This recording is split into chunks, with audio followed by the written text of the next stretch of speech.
Boa tarde. O governo do estado encaminhou à Assembleia Legislativa o projeto de lei que estabelece o plano plurianual para o quadriênio 2020-2023. A proposta será analisada apenas pela Comissão de Finanças e Tributação antes de ser encaminhada ao plenário. O plano plurianual deve ser feito a cada 4 anos, sempre no primeiro ano do mandato do governador. O projeto é uma espécie de plano de metas que o governo pretende realizar nos próximos anos. Nele, devem constar as obras, ampliações e reformas que o governo do estado pretende realizar no período, neste caso, de 2020 a 2023. Cada ação tem um valor estimado do que será investido. O projeto do PPA prevê um orçamento de cerca de 145 bilhões de reais. O texto será analisado unicamente pela Comissão de Finanças e Tributação. Depois que for aprovado, poderá ser encaminhado para a votação em plenário. A cidade de Rio do Sul, no Alto Vale do Itajaí, recebe entre os dias 18 e 20 de setembro um seminário municipal de agentes públicos e políticos. As palestras acontecem na Unidade. Entre os temas que serão abordados estão os aspectos gerais da redação oficial, orçamento impositivo, controle interno, combate à corrupção, desafios e perspectivas, combate ao nepotismo e transparência pública, plano diretor e outros instrumentos da política urbana e inconstitucionalidade de leis municipais. Os palestrantes são servidores das instituições que fazem parte do projeto Qualifica Mandato de Excelência. As inscrições são gratuitas e podem ser feitas pela internet no site da Escola do Legislativo. As frentes parlamentares em defesa das rodovias do Grande Oeste e em favor da recuperação da SC 283 vão promover de forma conjunta 2 audiências públicas nesta sexta-feira. Uma será em Mondaí e a outra em Concórdia. Os 2 encontros terão como objetivo discutir a atual situação da rodovia SC 283. O estado crítico da SC 283 é motivo de preocupação para os deputados estaduais. Para debater sobre os problemas da rodovia, 2 frentes parlamentares vão promover audiências públicas na sexta-feira. A Frente Parlamentar em Defesa das Rodovias do Grande Oeste e a Frente Parlamentar em favor da recuperação da SC 283, que será lançada oficialmente na sexta-feira, vão discutir junto em Mondaí às 9h30 da manhã e em Concórdia às 4h da tarde. Santa Catarina. Rodovia, nós temos pequenos, médios e grandes frigoríficos, né?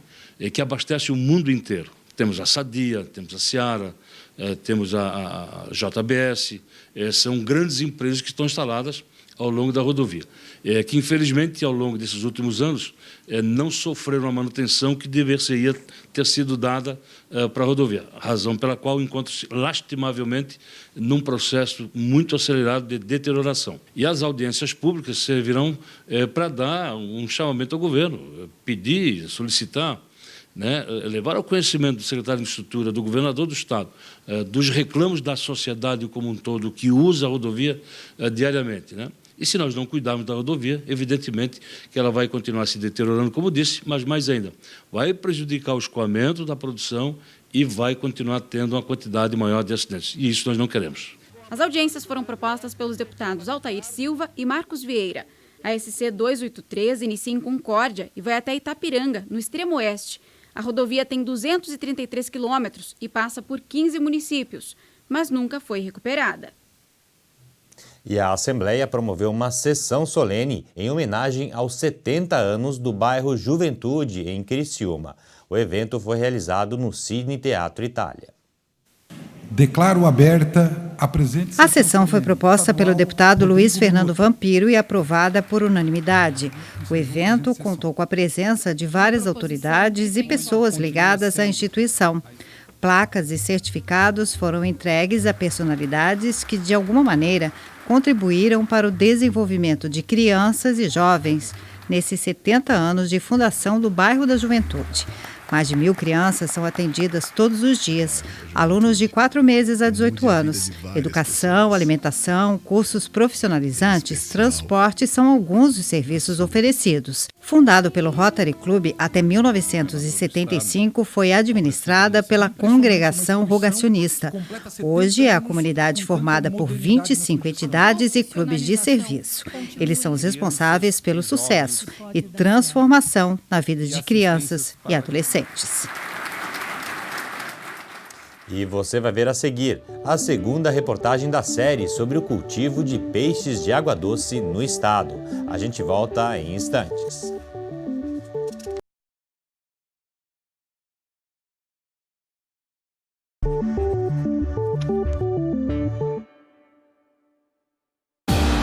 Pelo que você luta? Pelos direitos das crianças e adolescentes? Pelos direitos dos idosos? Pelo fim da violência contra a mulher? Por mais acessibilidade? Por mais oportunidades de trabalho para os jovens? Pelo respeito à diversidade? Por mais inclusão social? Por menos impostos? Seja qual for a sua bandeira, ela também é a bandeira da Assembleia Legislativa de Santa Catarina. Um lugar onde são criadas, discutidas e aprovadas as leis que podem mudar a sua vida para melhor. Por isso, participe mais, fiscalize mais e dê a sua opinião. Visite a Alesc ou acesse as nossas redes sociais e saiba como fazer a sua causa ser bem representada. Assembleia Legislativa de Santa Catarina. A nossa bandeira é a de todos os catarinenses.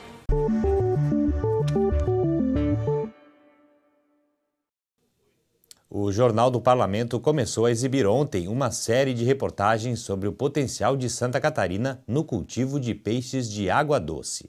Nós falamos ontem sobre como a truta, um peixe típico do hemisfério norte, conseguiu se adaptar bem aos rios catarinenses.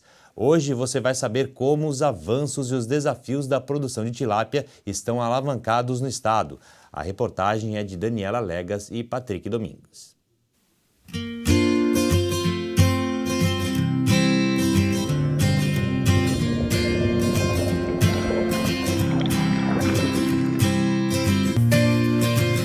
O domínio da tilápia.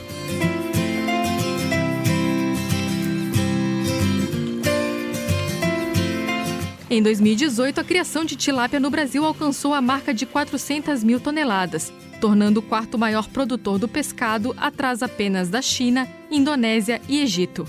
A espécie lidera com folga a produção de peixes no país.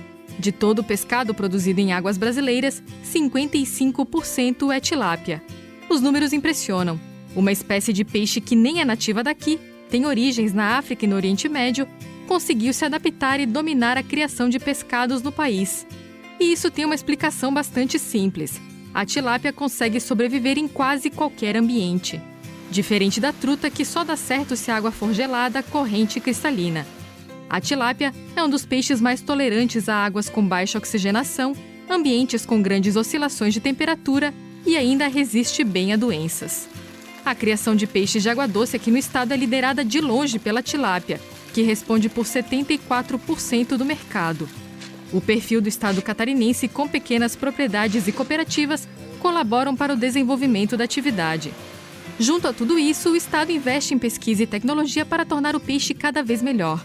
A empresa de pesquisa e extensão rural, a EPAGRE, criou em 2011 o Centro de Desenvolvimento em Aquicultura e Pesca, o CEDAP. Um dos trabalhos do centro é fazer estudos sobre como aprimorar a genética das tilápias criadas em Santa Catarina. O pesquisador do CEDAP, Bruno Correia da Silva, explica que o objetivo é selecionar animais mais adaptados às condições do estado e, com isso, melhorar o desempenho do pescado. O principal é a gente trabalhar na parte de crescimento, né? Que tem que atinja o peso de abate mais rápido, né? Num menor tempo.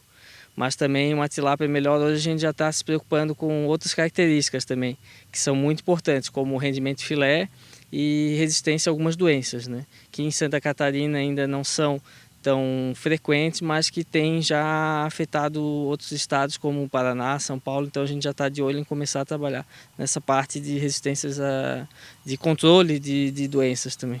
E é importante destacar que esse é um trabalho totalmente desenvolvido pelo poder público. Santa Catarina é o único estado em que a pesquisa de melhoramento genético das tilápias é feita por um órgão do governo. De acordo com o pesquisador do SEDAP, isso facilita o acesso dos produtores a uma matéria-prima de qualidade. Nosso pequeno produtor de alevino, ele não tem onde buscar essas matrizes, então a Ipagre se tornou uma referência para ele ir buscar, ter esse material, né? Porque muitos produtores tiveram acesso a esse material há 10, 15 anos atrás, mas ele precisa, com o tempo, a cada 4 anos, repor seu lote de matrizes, cada 3, 4 anos. E aí ele não tinha onde buscar e a Ipagre entra com esse objetivo. Mas no meio de todos esses dados positivos, os produtores catarinenses se deparam com um obstáculo. A maioria não tem para onde destinar parte da produção do peixe. Na opinião do presidente da Associação Joinvilense de Aquicultura, Fabiano Vital Alexandre, Santa Catarina tem potencial e conhecimentos suficientes para uma criação de qualidade, mas ainda enfrenta dificuldades na destinação do produto final. Ele está com o peixe pronto, ele está preparando o peixe para daqui a 1 mês, 2 meses, para ter esse peixe pronto para vender. Aonde ele vai colocar? Quem vai processar esse peixe, se ele vai tá vendendo na sua propriedade, ou se ele vai vender para o abatedouro, ou se ele tem algum outro meio para destinação. A presidente da Associação Catarinense de Aquicultura, Ofélia Campigoto, compartilha da mesma opinião. E ela vai além. Para Ofélia, parte do problema é a falta de organização e integração entre os produtores de tilápia e os demais setores envolvidos. Um dos desafios que a gente tem mais é a organização, de estar mais unido, de se falar sempre a mesma linguagem e também a nível de comercialização, porque produzir é fácil, né? Cultivar a gente vê que não é tão difícil assim, pelos conhecimentos, pelas técnicas, mas às vezes a comercialização ainda é um desafio dentro do nosso estado e não só no estado, a nível Brasil, pela situação política em que a gente vive, pelo momento em que a gente vive, né? Então a gente sabe que a situação da comercialização ainda tem muito a que se trabalhar, a se conquistar, né, para se ter um preço justo naquilo que se produz. O Parlamento Estadual também está atento a essa questão. O presidente da Comissão de Pesca e Aquicultura da Assembleia Legislativa, deputado Felipe Estevão, conta que uma das ações planejadas pelo colegiado é trabalhar para unir os produtores de pescados e, com isso, fortalecer a atividade em Santa Catarina. É um nicho de mercado que tem muito a se explorar. Vou dar um exemplo, eu tive uma reunião com a Aurora, eles compram 170 toneladas diárias do Paraná. Imagina o impacto financeiro que isso vai causar no nosso estado. Temos extensão territorial, temos água de qualidade, produtores com espaço e com desprendimento para empreender, gente trabalhadora, então tem tudo para crescer. Nós começamos a sistematizar nessa questão, criando associações, organizando, a hora que ele estiver unificado, e aí a gente cria um padrão com peixe de qualidade, padroniza, e aí eu acho que começa o pontapé inicial para um novo tempo.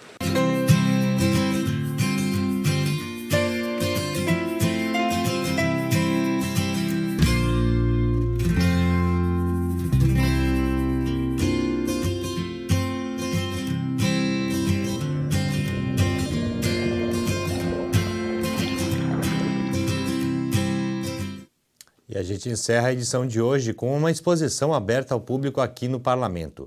Intitulada Animais em Diluição, a mostra reúne obras do artista plástico Ronaldo Diniz.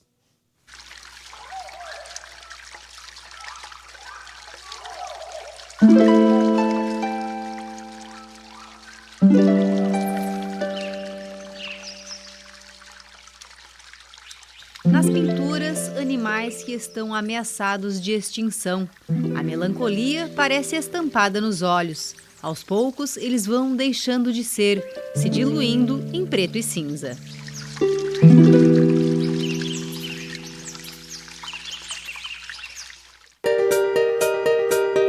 As obras são do artista plástico Ronaldo Diniz e integram a exposição Animais em Diluição. Animais em diluição é para mostrar as espécies ameaçadas no nosso meio ambiente. Então, quis transformar pintar eles de uma forma poética, em que eles estão se diluindo e se desaparecendo na natureza, no nosso meio ambiente, né? Então, tem uma lista vermelha de 2018 das espécies ameaçadas, que tem 1.173 animais brasileiros, né? Então, aqui eu retratei 12 mamíferos, né? Então, quis trazer essa preocupação e para as pessoas essa conscientização, né? Ronaldo mora em Joinville e é formado em artes visuais. Tem várias exposições no currículo, sempre explorando a técnica do desenho sobre diferentes suportes. Nas 12 obras da mostra Animais em Diluição, usou nanquim sobre papel. São produtos mais naturais, né? O nanquim é a base de carvão em pó diluído com água, e o papel craft também é um papel cru, assim, sem processos químicos, né? Então, quis transformar de uma forma natural, representar a natureza, né? A exposição Animais em Diluição fica na Assembleia Legislativa até 27 de setembro. A visitação é aberta ao público.